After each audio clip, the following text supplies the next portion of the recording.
I am back. Panunumbalik ng demokrasya.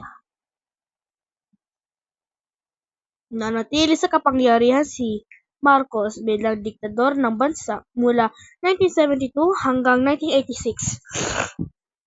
Pinamalas ng mga Pilipino ng kanilang pagmamahal sa kalayaan at demokrasya nang maganap ang isang mapayapang revolusyon laban sa diktadoryang pamahalaan. Ang demokrasya ay isang sistema ng pamamahala kung saan mga taong bayan ang may kapangyarihang ilagay sa pwesto ang taong gusto nilang mamumuno. Ito ay nanggaling sa Griyegong demos, na kahulugan ay tao, at kratos naman na kapangyarihan. So it means demos, kratos, or tao ang may kapangyarihan. Karanasan ng mga piling taong bayan. Ang picture na to, Ninoy Aquino. Basta imagine mo yung picture, yung blank na space na to, si Ninoy Aquino. Siya ang pinakamahigpit na kalaban ni Marcos sa politika. Naglingkod siya bilang alkalde, gobernadora, at naging pinakabatang senador sa edad na 34. Hayagan niyang tinuligsa ang rehimeng Marcos at ang bulgar na planong pagdideklara ng batas militar 7 araw bago ang anunsyo ni Marcos sa telebisyon. Okay, hanggang kay Jovito hanggang kay Liliosa Hilaw. Yan sila ang mga biktima ng martial law.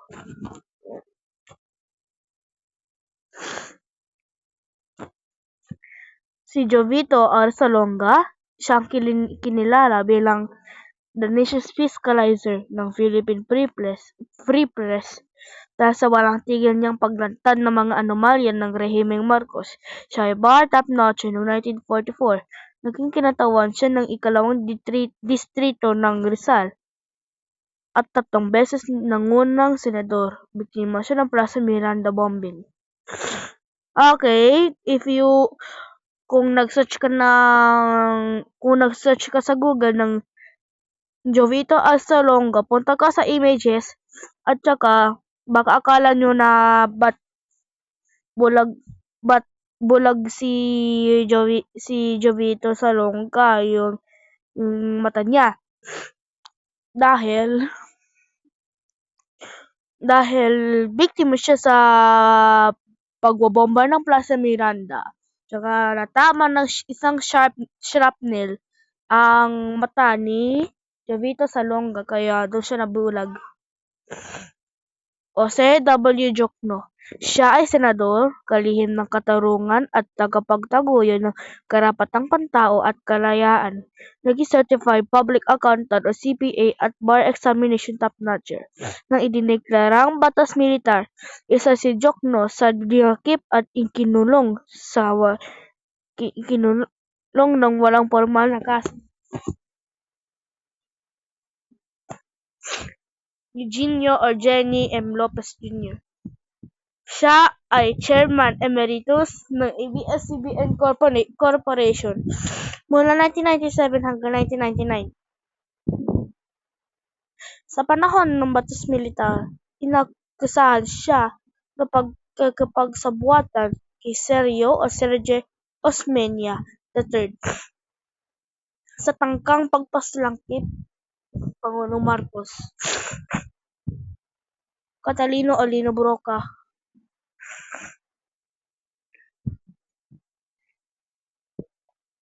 Pinaralangan siya bilang National Artist of Cinema noong 1997.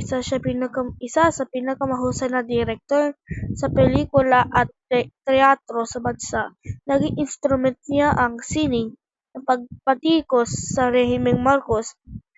Ang pelikulang Bayan Ko, Kape sa Patulim ay naipahinto ang pamahalaang Marcos na ipalabas ngunit bigo ito.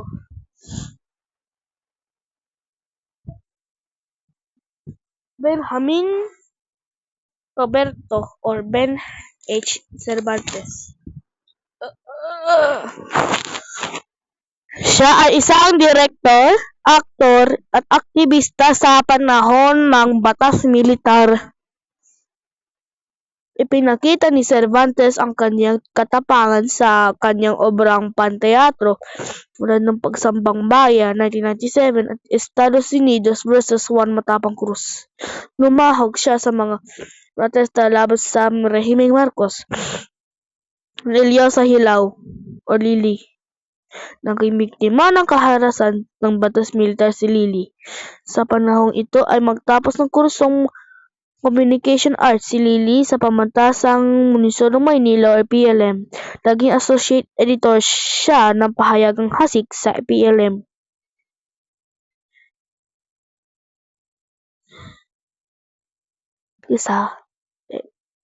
Binatikos niya ang rehimeng Marcos sa kanyang mga akda tulad ng pagkamatay ng demokrasya sa ilalim ng batas militar.